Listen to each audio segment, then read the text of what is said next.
श्री अविनाश गहलोत जी, नवलगढ़ के विधायक श्री विक्रम सिंह राठौर जी, झुंझुनू के विधायक श्रीमान राजेंद्र सिंह भांबू जी, और सबसे महत्वपूर्ण यहाँ की सरपंच श्रीमती अनीता अखेरा,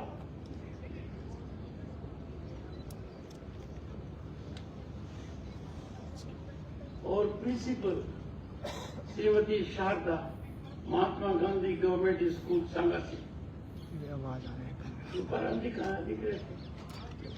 रूपाराम रावतिया जी, रूपाराम जी और हम साथ में विधायक रहे। ये बाद में मेरे बड़े समाज से भी हैं, कर्मठ व्यक्ति हैं, कवि भी हैं।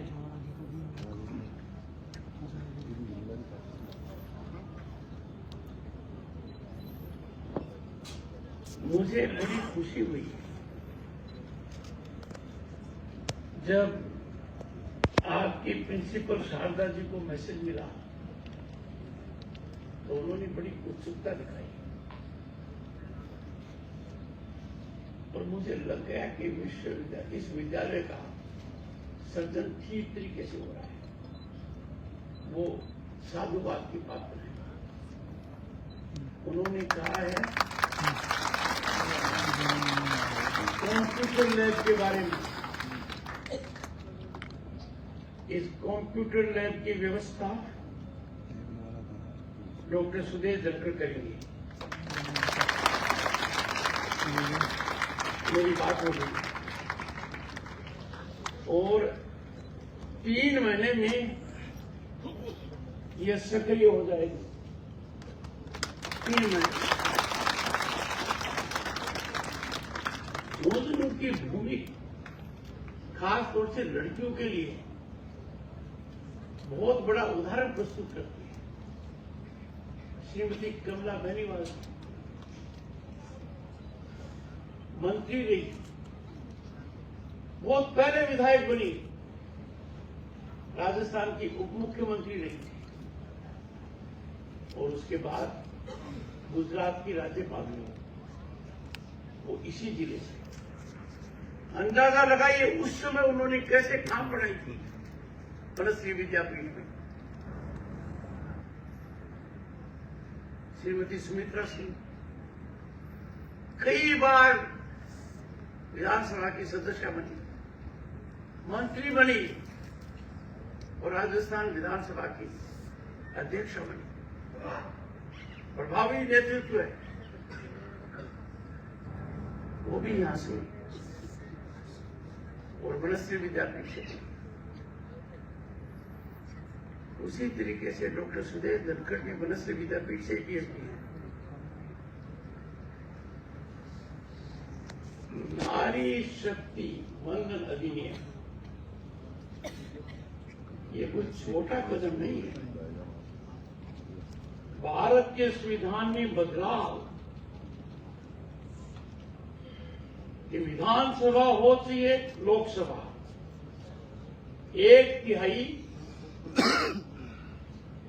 महिला होगी, बड़ा भारी परिवर्तन आएगा। नीति निर्माण ठीक होगा, शासन व्यवस्था सुचारू होगी। जो बच्चे हैं वो हताश मत होइए, मैं बच्चियों की बात ज्यादा कर रहा हूं, आपकी भी करूंगा। जब मैं सैनिक स्कूल से तोड़कर गया, मैंने कल्पना नहीं की थी कि सैनिक स्कूल में लड़कियां जाएंगी। अपने यहां भी सैनिक स्कूल है, लड़कियों का एडमिशन सैनिक स्कूल में चालू हो गया है। ये बहुत बड़ा कदम है। कभी सोचा नहीं था कि ऐसी सैनिक स्कूल बनेगी जिसमें सिर्फ लड़कियां होंगी। मथुरा के अंदर एक सैनिक स्कूल बन गई है। हेमा मालिनी जी वहां की सांसद हैं। वहां सैनिक स्कूल में सिर्फ लड़कियों की भर्ती होती। आज के दिन एनसीसी में, जहां गणतंत्र दिवस के पहले मैं वो डॉक्टर सुदेश उनसे मिलते हैं। बड़ा अच्छा लगा कि एनसीसी में बच्चियों की संख्या करीब करीब लड़कों के बराबर आ गई है। और कभी नहीं सोचा था कि लड़ाकू जहाज, हवाई जहाज लड़कियां चलाएंगी। तो आज के दिन आपके सामने कोई पाबंदी नहीं है। आज का भारत हमें उस भारत की याद दिलाता है जो हजारों साल पहले था। विश्व गुरु, दुनिया का सिंबल।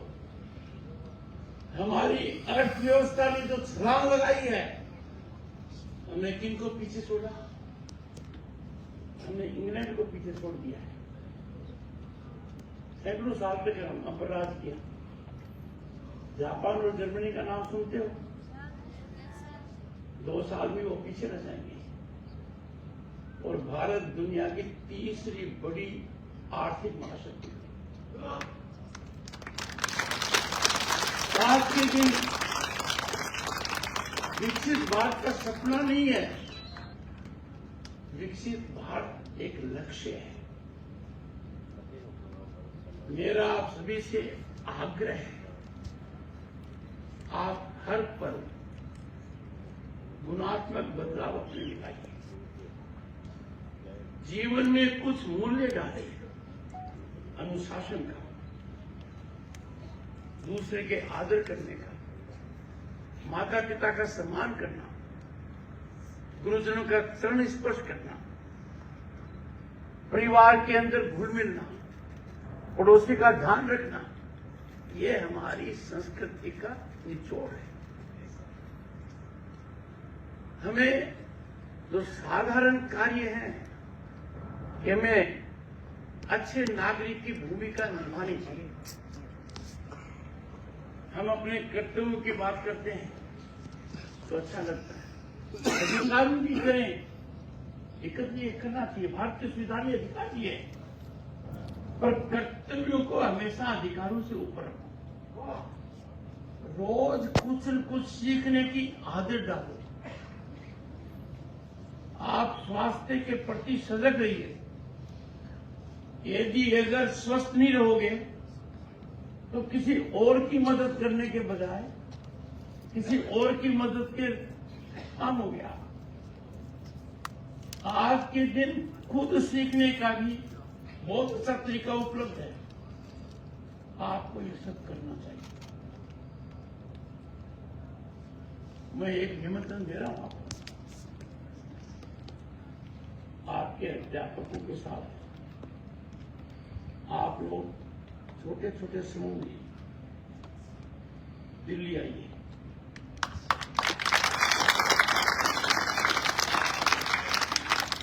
आपके रहने की व्यवस्था,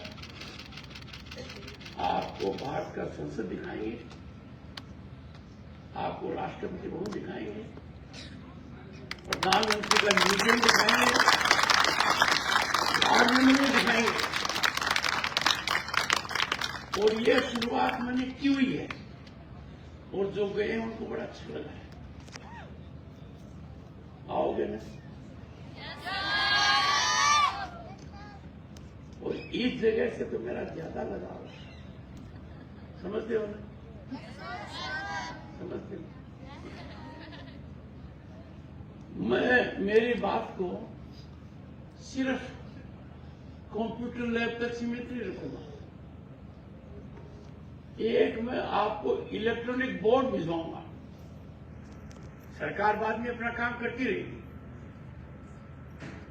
उससे आपको पता लगेगा कि आज का भारत दुनिया में तकनीकी से सबसे आगे है।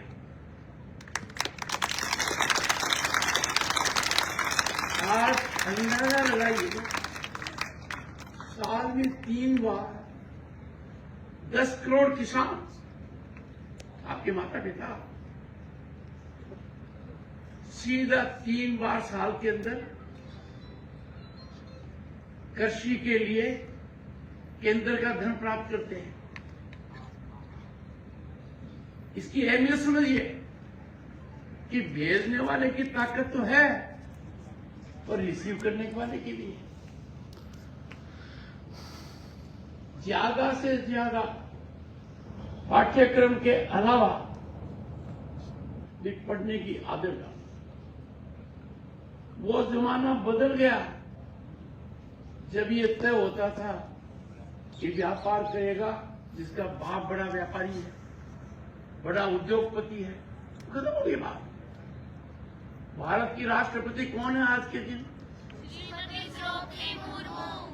और जनजाति से हैं। बड़ा परिश्रम कर और हम साथ साथ राज्यपाल भी रहे और आज देश के सबसे बड़े पद पर हैं। इसका मतलब भारत में सत्ता लोकतंत्र है। ये किसी के लिए इसलिए रिजर्व नहीं है कि कोई एक विशेष वर्ग से हो या किसी वोट वर्ग से जुड़ा हो, ऐसा नहीं है। भारत के प्रधानमंत्री कौन है? अब ये देखिए मोदी जी का जीवन बचपन में कितना कष्टमय था, कैसे आजीविका की। रेलवे स्टेशन पर चाय बेचते थे। कुछ लोग मखौल उड़ाते इस बात का, मुझे बड़ी खीन होती है। इनको कहते हैं गुदड़ी का लाल। मैं खुद यदि अगर सैनिक स्कूल चित्तौड़गढ़ की स्कॉलरशिप नहीं मिलती तो जीवन अलग होता। अब आज के दिन जो चीजें तब नहीं थी आपके लिए उपलब्ध है, और उपलब्ध किस हद तक है? हमारे समय घर में शौचालय नहीं था, घर में बिजली नहीं थी, इंटरनेट की तो बात ही छोड़ दो। घर में नल आ जाए तो सपना ही नहीं था, सड़क तो दूर दूर की बात थी। आज के दिन नजर फेरो, ये सब सुविधाएं 140 करोड़ जनता को मिल रही है। दुनिया के देशों के जो बड़े लोग हैं वो जब चर्चा करते हैं अचंभित हो जाते हैं कि भारत में 12 करोड़ घरों में शौचालय है, 55 करोड़ लोगों को बैंक के अंदर अकाउंट खुलवा दिया गया। इंटरनेट का तो ये मामला है, और इंटरनेट तकनीकी जो जुर्म है कि चीन को और अमेरिका दोनों को मिला लो नहीं तो भी प्रति व्यक्ति खपत हमारे यहां ज्यादा है। सड़कों का जाल, एयरपोर्ट का जाल, नई नई ट्रेन आ रही है। इसमें एक बात का ध्यान रखना है, राष्ट्रधर्म, राष्ट्रवाद, राष्ट्रहित, इससे ऊपर कोई हित नहीं है। दूसरा, महात्मा गांधी का एक बड़ा नारा था स्वदेशी। आप भी स्वदेशी का उपयोग करो, आदत कर लो। जब भी बाहर क्या कोई कमीज हो, पैंट हो, आपका कोई भी साधन हो, ये कैसी प्रवृत्ति आ गई है कि दिए बाहर से आ रहे हैं, काइट बाहर से आ रहे हैं, खिलौने बाहर से आ रहे हैं, फर्नीचर बाहर से आ रहा है। उसका मतलब हमारे लोगों का काम छीन रहे हैं, हमारे यहां उद्योग पनपने नहीं दे रहे हैं। तो स्वदेशी से लगाव रखो, खरीदते समय ध्यान रखो कि क्या ये मेरे यहां खरीदेंगे। एक दूसरे को खुश करने की आदत डालो। लाइफ के अंदर और हमारे शास्त्रों में कहा गया है, कटाक्ष दूसरे के मन को पीड़ित करना ये उचित नहीं है। आप अच्छा सोचोगे, अच्छी बात करोगे, सकारात्मक रवैया रखोगे, बड़े चमत्कारिक नतीजे आएंगे। और आज के दिन तो राजनीति की बात करूं तो पंचायत, जिला स्तर पर और तहसील स्तर पर हर वर्ग को स्थान मिल रहा है। तो बाहर के लोगों को पता लगता है कि भारत का नेतृत्व कैसे बढ़ रहा है, तो पता लगता है कि 1/3 इन संस्थाओं में जिनकी संख्या 10 लाख से ज्यादा है कुल मिलाकर, लड़कियां और महिलाएं हैं। आपके जिला प्रमुख महिला है। तो मेरा आपसे कहना है, कभी कोई टेंशन मत रखो, स्ट्रेस मत रखो, असफलता से बिल्कुल मत डरो। असफलता सफलता की कुंजी है। और यह संकल्प ले लो कि आप हर महीने कम से कम एक भारतीय महापुरुष की कथा का अध्ययन करेंगे। समझ में आ गया? आपके यहाँ लाइब्रेरी है? अच्छी लाइब्रेरी है? उस लाइब्रेरी में 3 महीने में 1000 किताब भिजवाऊंगा।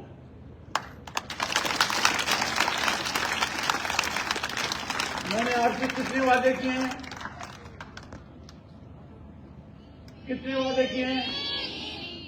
मैंने आपसे 4 वादे किए। पहला वादा किया मेरे पास आओ और मिलो। दूसरा वादा किया है कंप्यूटर लैब का। तीसरा वादा किया है इलेक्ट्रॉनिक बोर्ड का। और चौथा वादा किया है 1000 किताबें जो आपकी रुचि की होगी। मैं बहुत कुछ ज्यादा नहीं कहना चाहता इस समय, पर इतना कहूंगा, सोच को ऊंची रखिए, सोच को सकारात्मक रखिए। और जो 11वीं 12वीं के बच्चे हैं, आपको आगे पढ़ने के लिए नए नए रास्ते निकल रहे हैं, उनकी जानकारी लीजिए। आपका मौका अवश्य आएगा। ठीक है? आप सबको बहुत बहुत शुभकामनाएं। नमस्कार।